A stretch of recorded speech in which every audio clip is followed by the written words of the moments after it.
वीर तू आ गईला। अच्छा भइल। देखा ना, अभी अभी नंदिनी और जय के सगाई के रस्म खत्म भइल बा। अब बड़ा भाई और भाभी आके आशीर्वाद दा।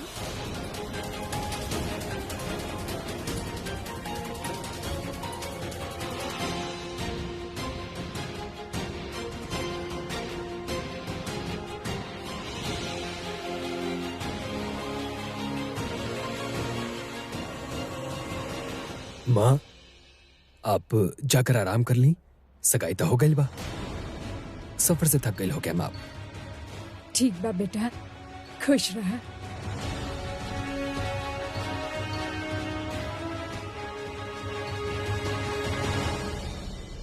रानी साहब, हम सबके बतौले बिना नंदिनी की सगाई जयसिंह से कर देनी। कहें जब बेटा पराया हो जाए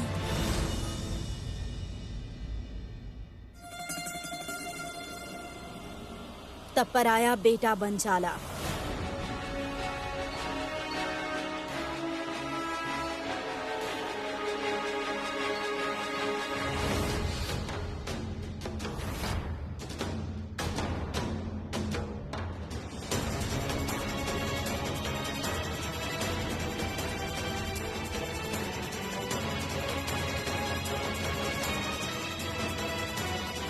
नंदिनी, नंदिनी, सब कुछ जान के भी ये सगाई खातिर मान कैसे गई आप? रानी साहब हमसे नाराज बाड़ी, यही से बात के समझ नहीं की पा रहा। लेकिन आप इंसान की जानत बानी, एक करतूत की जानत बानी। आप ओकरा बावजूद आप सगाई कर लेनी। नंदिनी, अभी भी कुछ नहीं खे बिगड़ल। ये सब करे के जरूरत नहीं खे आपके।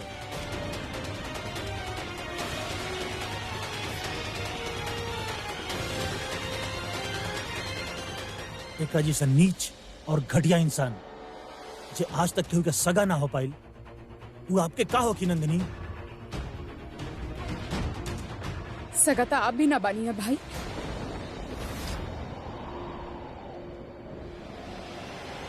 पराया तो आप भी बानी। फिर भी मॉम ई घर आपके अपना ही बस। तो फिर जैसे इतना प्रॉब्लम का है, उनका एक मौका काहे ना मिल सकेला भाई? बोली।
इट्स ओके बेटा, भाई बहन में ऐसा झगड़ा होत रहेला।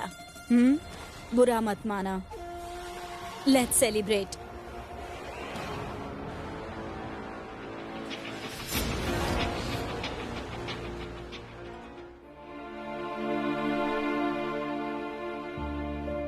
जब बेटा पराया हो जाए तब पराया बेटा बन जाला। पराया तो आप भी बानी, फिर भी मॉम ई घर आपके अपना ही बस। तो फिर जैसे इतना प्रॉब्लम का है, उनका एक मौका काहे ना मिल सकेला भाई?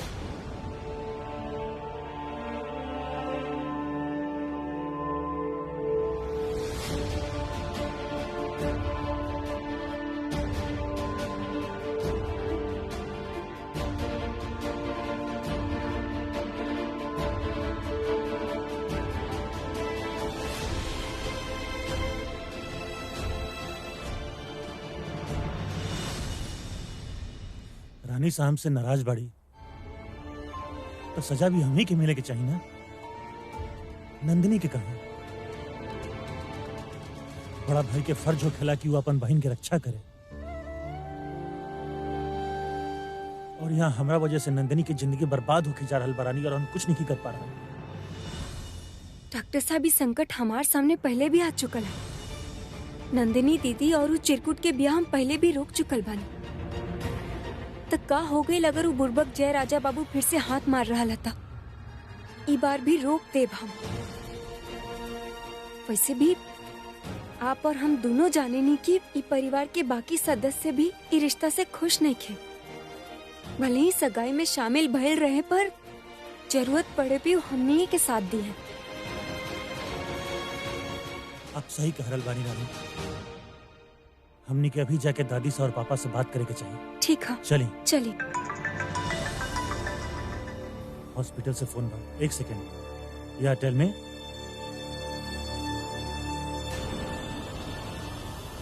व्हाट? वो ऐसा ना कर सकले। आप उनके रोकी, हम अभी आ रहा बानी।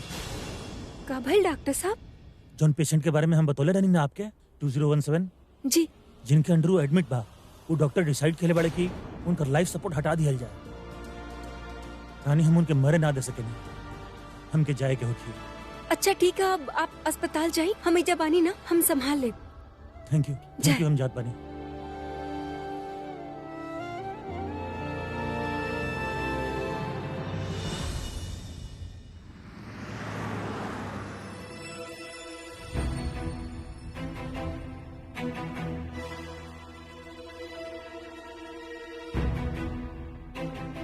राजमाता जी, जब हमार गांव में केहू लड़की के ब्याह होखेला ना, तो उनकी घर वालन लड़का वालन के का रुतबा बा, कितना पैसा कमावेला, वो सब ना देखेले,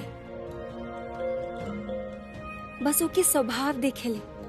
छोटा से जगह है ना, तो बस यही चाहेले कि ब्याह के बाद अपन लाडली हमेशा खुश रहे। आप अपन बेटिया खातिर काहे ना खड़ा भईनी? आपके याद नहीं खे वो का करतूत कैले बा?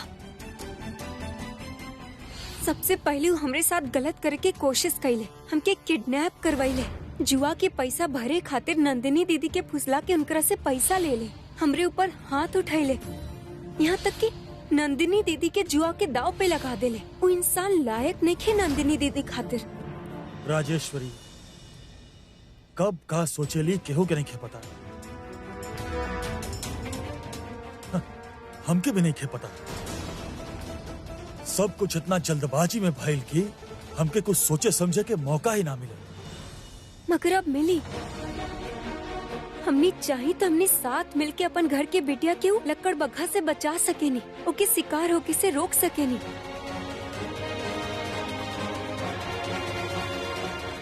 आपके बस एक बार रानी सा से बात करे के होगी, उनके समझावे के होगी कि ये गलत था। और के समझाई हमरा के सही गलत के फर्क।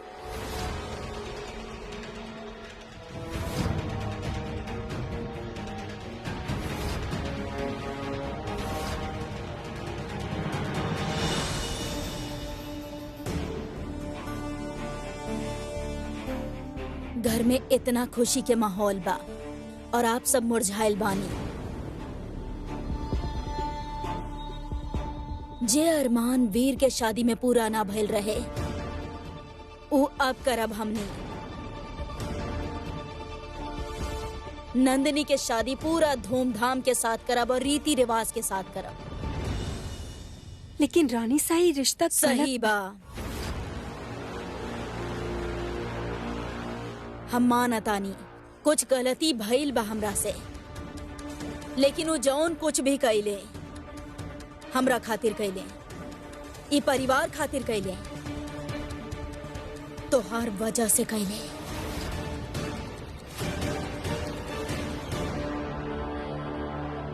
अगर हर केहू के एगो मौका मिले के चाही, जैसे कि तहरा के मिलल रहे रानी, तो उनका काहे ना। ग्वालियर के बहुत बड़ा खानदान से बाड़े, बराबरी के रिश्ता बा। तू ही बात करके सबके कंफ्यूज मत करा।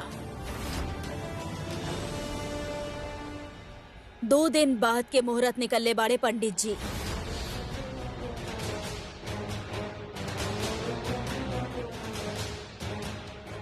आराम फरमामे के टाइम नहीं खे, लड़की वाला बानी हमने। तैयारी शुरू कइल जाओ। राजेश्वरी, एक बार हमार बात तो सुन ला। का सुनी? आपके तो यह लागेला ना कि हम ई रानी के पीछे पड़ल रहे नी। तो चलिए, आप सबके मन के तसल्ली और खुशी खातिर हम शादी के पूरा तैयारी के जिम्मेदारी रानी के सौंपतानी।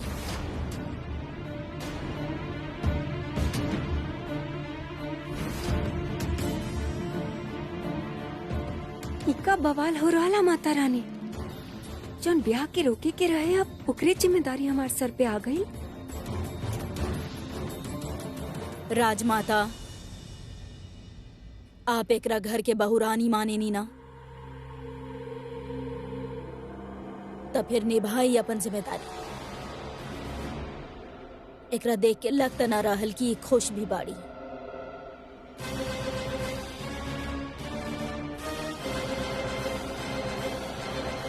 हम सोचनी चाबी के गुच्छा लटका के पूरा घर में घूमेलू घर संभाले खातिर, तो फिर इहो संभालिए लेबू।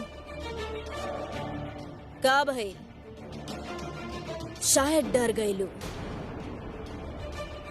रजावत परिवार के बहू कहलावल इतना आसान भी नहीं खे।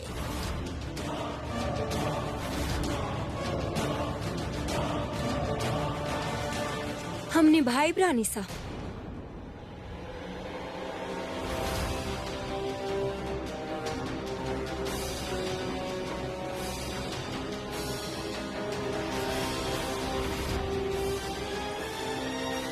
नंदिनी दीदी खातिर जे कुछ भी सही है, ओके पूरा करे खातिर कोनो कसर न छोड़ब हम।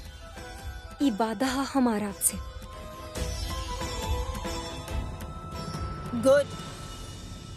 आज शाम के भंडारा रखवैले बानी पूजा के साथ। ध्यान रहे कौनो भी गलती ना होए।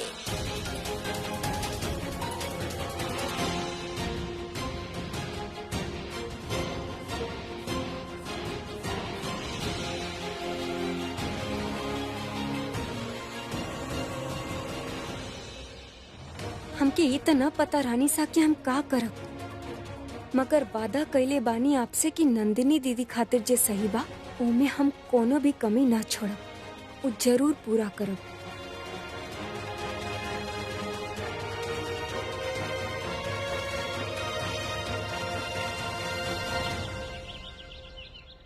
सर, यस। HODs वेंटिलेटर हटाए के ऑर्डर देले बानी। सर, डॉक्टर लाइफ सपोर्ट सिस्टम हटाए खातिर वार्ड के तरफ बढ़ले बानी। ना, वो ऐसा ना कर सकेले।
हमार उम्मीद से बढ़ के काम के लिए बाड़ू तू रानी।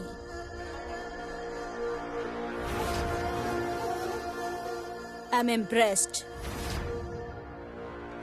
जरा सुनी,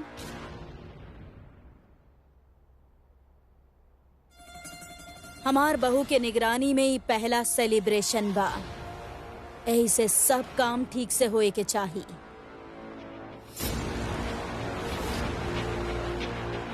कोनो कमी ना होके के चाहिए, समझ गए नी?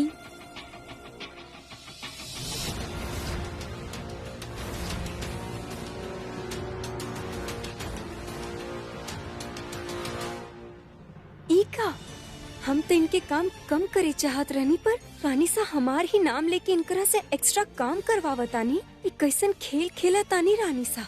और तो हम जी शादी के रोके चाहतानी, काम भी ओके ही तैयारी के हो रहा है।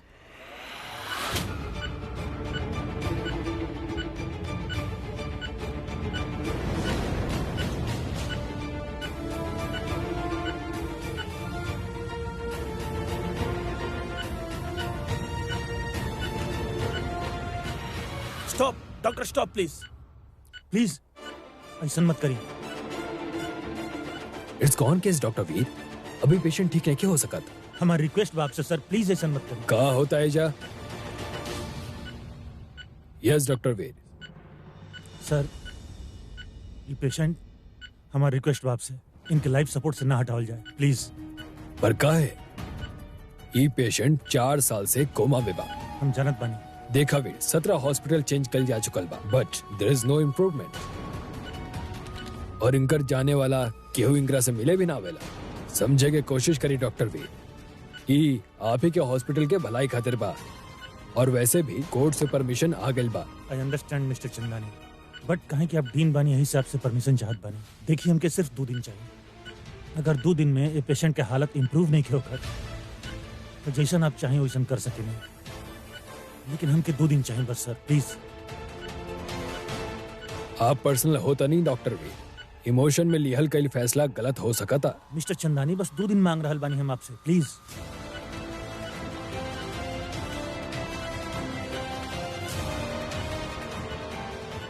ठीक बा, खाली 2 दिन। Thank you.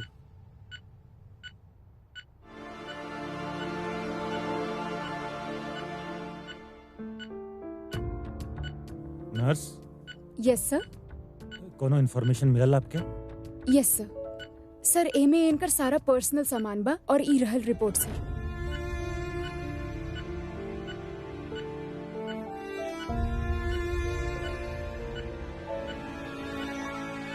इस सब फाइल हमारा कार में रखवा दी प्लीज। ओके सर।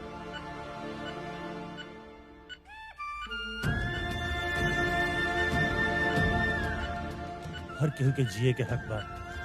एगो डॉक्टर होके के नाते हम आपके ऐसे ही मरे ना दे सके नहीं। न जाने काहे हमके उम्मीद बा कि आप जियब और आपके ठीक करे के पूरा कोशिश करब हम।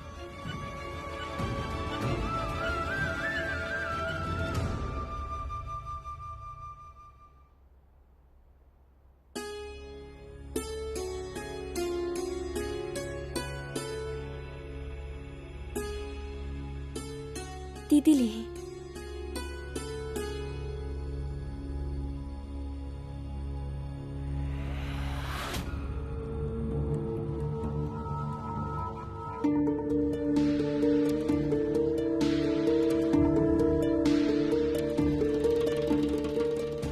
होखे वाला दामाद की तरफ से प्रणाम भाभी साहब।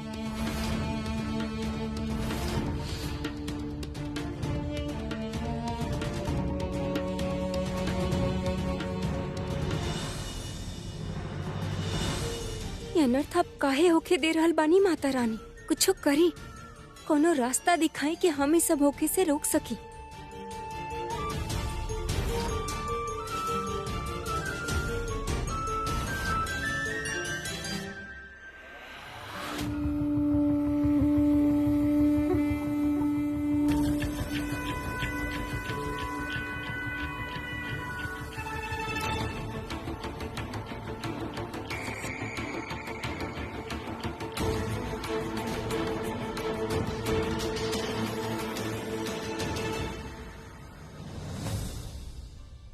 एक नंबर तरकीब दिमाग में फिट कर देनी माता रानी। अब इस जय राजा बाबू की ऐसा मजा चखाई कि मुंह छिपावत फिर ही बुढ़बा। जय माता रानी।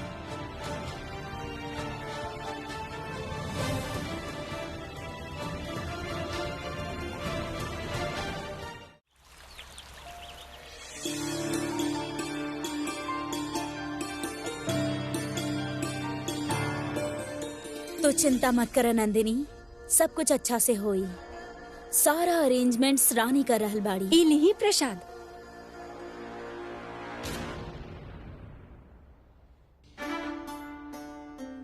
शादी हमार होता और खुश आप लागत नहीं, बात का बा। वो काहे कि जब केहू की बैंड बजे वाला होखेला ना तो हमार पेट में पहले ही से सुरसुरी होखे लगेला।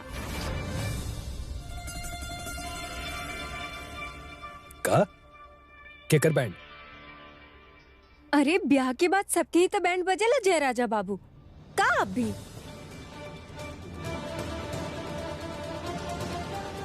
अब शादी खातिर दुए को दिन बचल बा रानी सा, बहुत काम बा हमरा, चला तनी।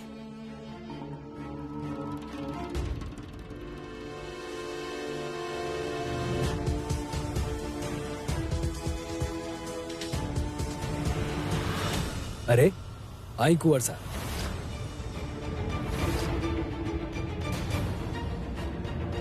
देखी रानी सा नंदिनी और हमरा खातिर भंडारा रखवेले बड़ी। ली प्रसाद।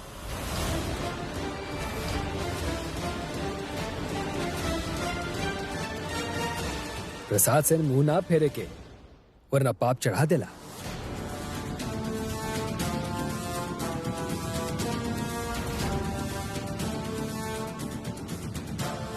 हमरा संगे संभल के रहिया जैसे। भाई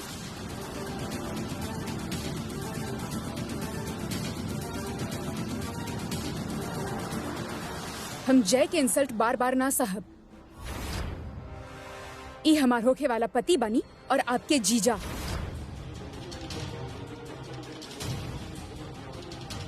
आपसे एगो रिक्वेस्ट बा हमार, इनके साथ तमीज से पेश आए।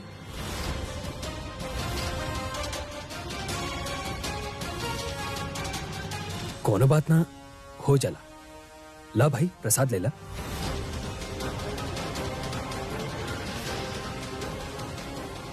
डॉक्टर साहब,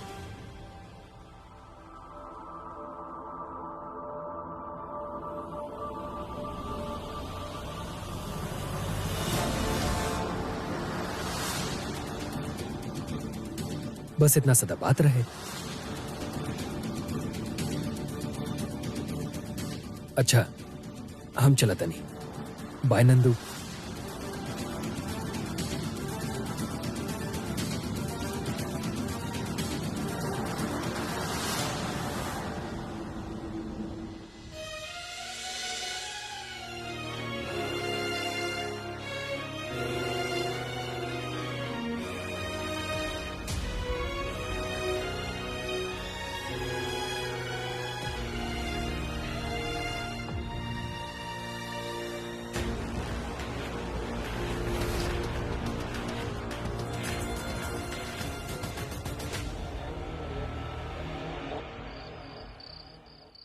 दो दिन में शादी बरानी है और आप यहाँ भंडारा करवा रहल बनी। ऐसे में कैसे रुकल जी हमने उनके?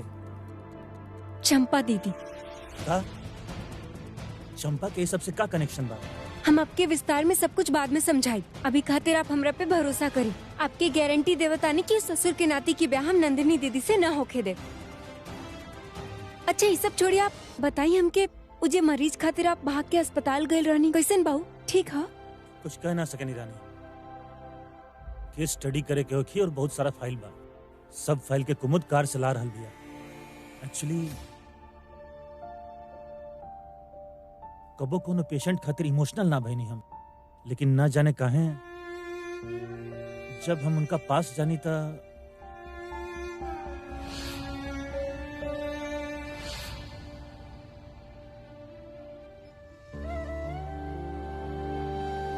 कबो कबो कोनो अनजान भी बहुत अपन लगेला। ना रानी,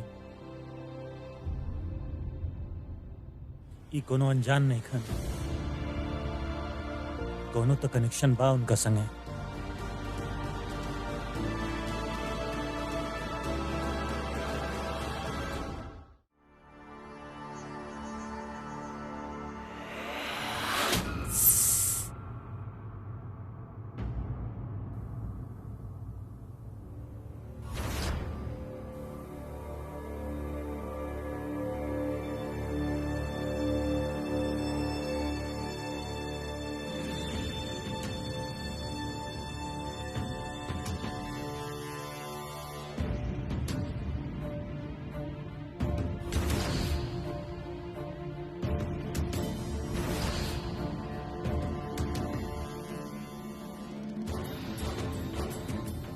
ये अंगूठी था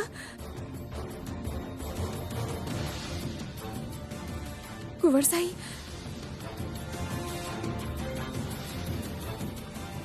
इनके कैसे जाने ले?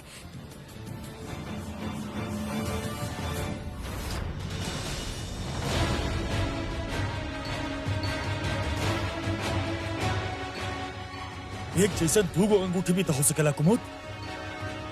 सिर्फ एगो अंगूठी के वजह से हमनी कोनो निष्कर्ष पर ना पहुंच सकेनी। जौन सालों पहले खत्म हो चुकल बा वो लौट के वापस ना आ सकेला। और अगर ऐसा ना भइल ता कुछ समझ में ना आ रहल बा हुकुम।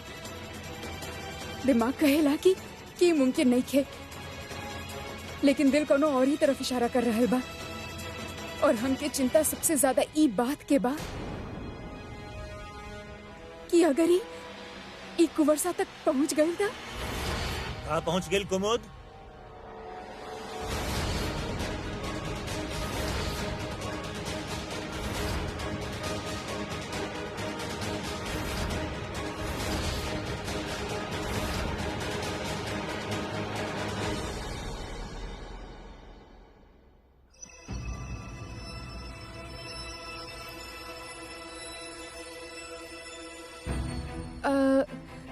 कुछ ना कुंवरसा ई फाइल्स पहुंचा के रहे ना आपके पास।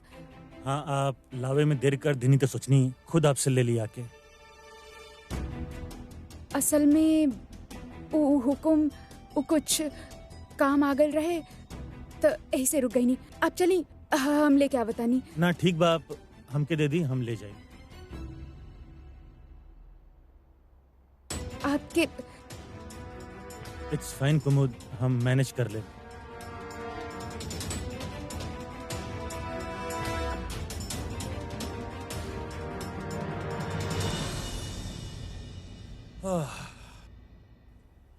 थैंक गॉड वीर कुछ सुनलस ना। लेकिन हुकुम हमनी के सच के पता लगाई के होगी। ये हमनी के जाने के होगी कि अंगूठी के कर बा। इस सच में केहू और के बा या फिर अतीत हमनी के दरवाजा पे फिर से दस्तक दे ले बा।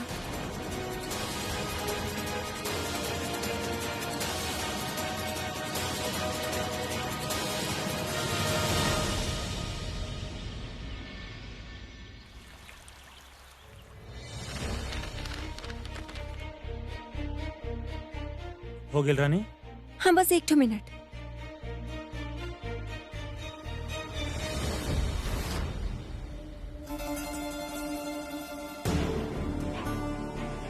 तहरा ना लगेला आज के दिन तोहार घर में रहल ज्यादा जरूरी बा?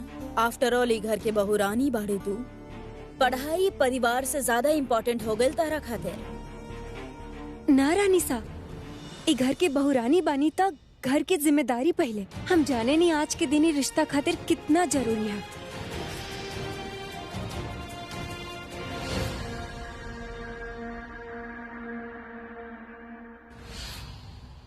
ऐसे तो सुबह की पहला किरण के साथ जाग गई नहीं हम, और सब काम एक साथ निपटा देनी। एक बार चेक कर ले बतानी। शांति काकी, चंपा काकी, विकास काका, जरा आई जल्दी। काकी फूल आ गई? जी आ गए हैं।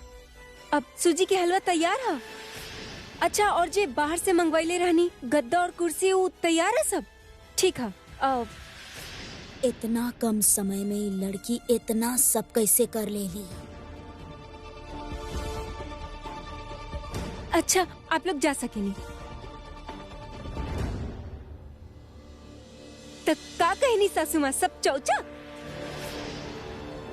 अच्छा, तो हम चली कॉलेज खातिर? दोपहर के खाए से पहले आ जाए वापस। रानी सा, आज के दिन आपके खातिर जितना जरूरी है उतना ही हमरा खातिर भी।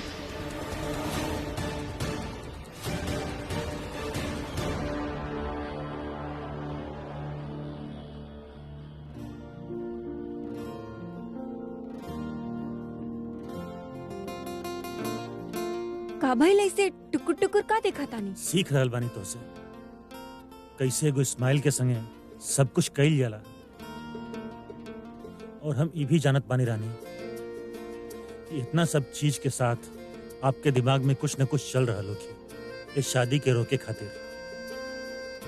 तब पूछब ना कि हम का सोच ले बानी। एक चीज हम समझ गए बानी रानी कि जब आप इतना कॉन्फिडेंट होके नहीं तो आपसे कुछ पूछे के जरूरत ना होखेला और ना ही हमके कुछ कहे के जरूरत पड़ेला। सही समझनी आप डॉक्टर साहब। बाकी सब तैयारी के साथ साथ जयराजा बाबू खातिर एगो स्पेशल इंतजाम भी कैले बानी हम। तमाशा शुरू हो चुकला, बस तमाचा लगल बाकी है।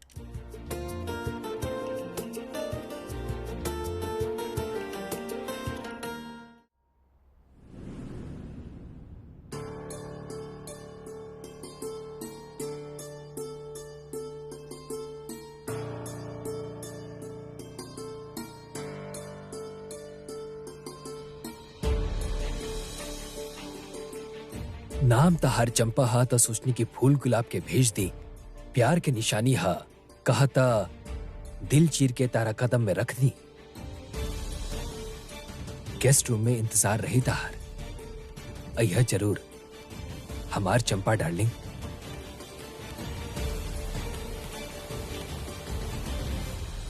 हमार पहला लव लेटर, वो भी हुकुम की तरफ से।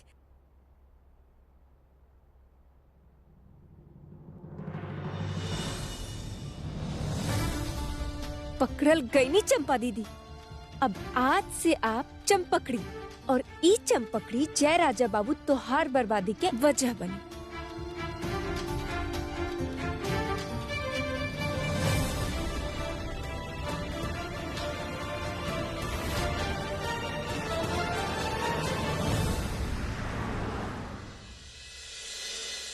अभी ढंग से कॉलेज शुरू भी नहीं किया भाई, और ये असाइनमेंट देवे बुला रहा बड़े। तू बड़ा असाइनमेंट बनावे वाला बड़ा।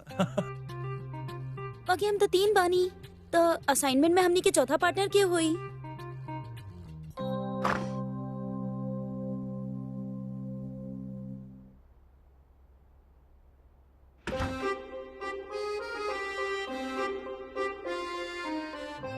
भाप बुढ़वा, आप लोग हमारे पार्टनर्स बनी।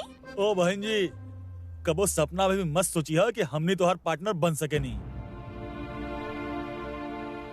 Good morning sir. Good morning. Morning morning. सो सोच लो कुछ असाइनमेंट के बारे में।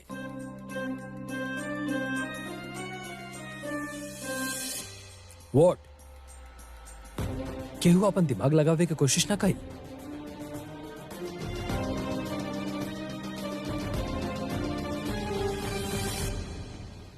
यस रानी। सर गोबर। Excuse me. गोबर सोच ले बानी सर। व्हाट? अब मतलब गोबर गैस प्लांट होखेला ना उ। अब शहर के यह कि दूध के सप्लाई या तो गांव से आवेला या तो इक्का दुक्का आसपास के कोनो गौशाला हो जैसे आ जाएला। अब वो गौशाला में जे गोबर इकट्ठा होखेला, अगर ओके संरक्षण और सही इस्तेमाल कइल जाए तो बिजली की उत्पत्ति कइल जा सकेला, और उहे बिजली से सब गौशाला चल सकेला। मतलब टोटल आत्मनिर्भर। अब इससे फायदा हो कि गौशाला के मालिक के, गौ माता के, सरकार के और प्रकृति के भी। Wonderful Rani, this is great. कुछ सीखा तारा लोग एकरा से? हाँ, तारा लोग से बाद में कॉलेज में आयल पिया और दिमाग दिखाई कर। तू तीनों लोग इनकर ही प्रोजेक्ट में हेल्प करी हलो। आपके कोनो चीज की जरूरत होके आप ई लोग के बोली, कोनो चीज की कमी ना होके के चाहिए। समझ लो लोग, सब लोग मिल के काम करी लो, एगो टीम खानी। ओके जी सर।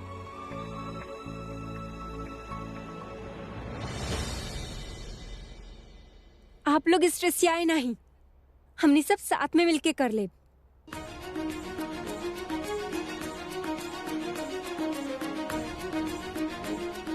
ये देखिए, हम सब डायग्राम बना देले बानी और सब जानकारी भी इकट्ठा कर ले बानी।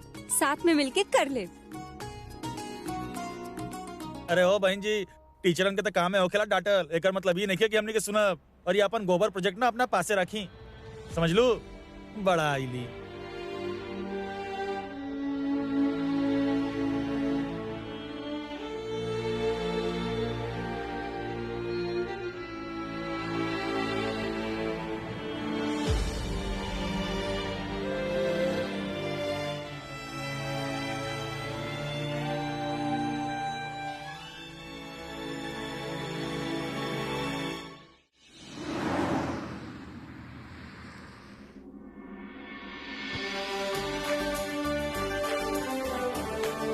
वेलकम।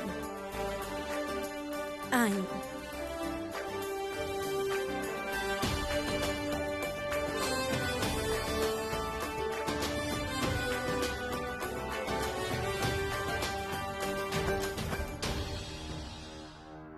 भाभी सा कहीं नजर नहीं आवत।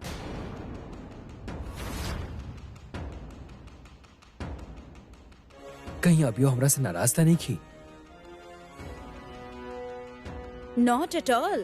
अब शायद अपन रूम में होई, हम बुलवा लेता नहीं। मीरा, अगर आपकी इजाजत होगी तो हम उनकरा के खुद बुला के लिए आवे के चाहते नहीं। जय,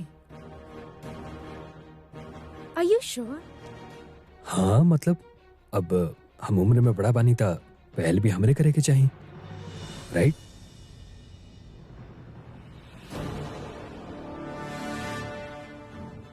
एकरा कहल जाला royal bar.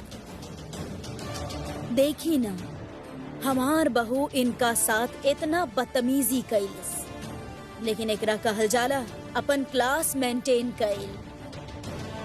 Proud of you Prince जय।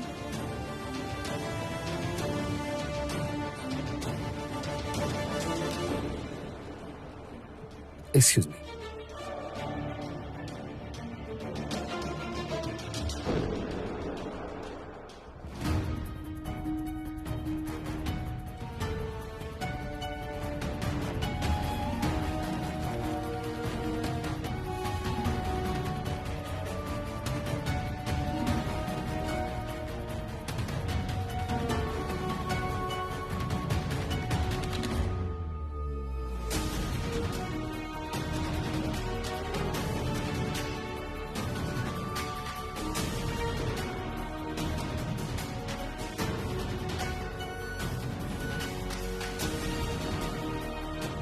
शायद हुकुम सही रहले।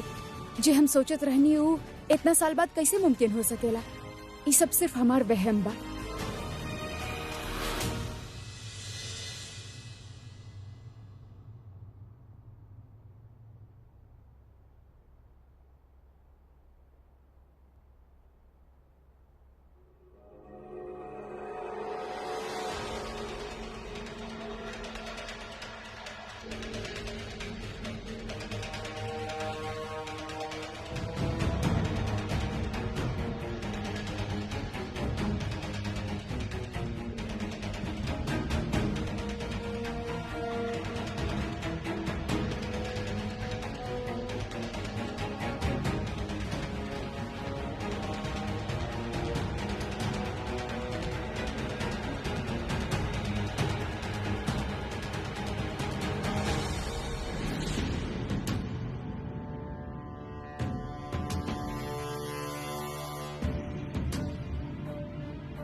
कुमुद,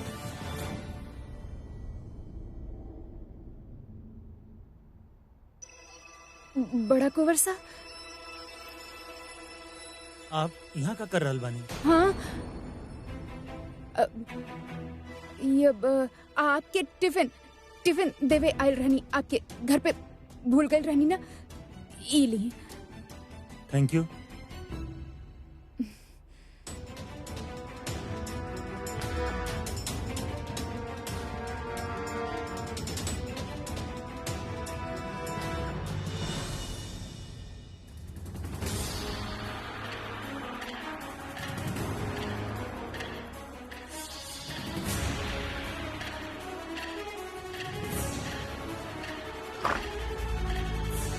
कुमुद, हाँ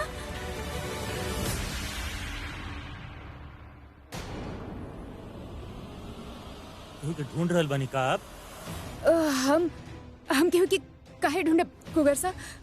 उ घर ही जात रहनी, बस घर पे प्रिंस जय और उनके घर वाला आ रहल बानी ना, त घर पे बहुत सारा काम बा, हम निकलत बानी।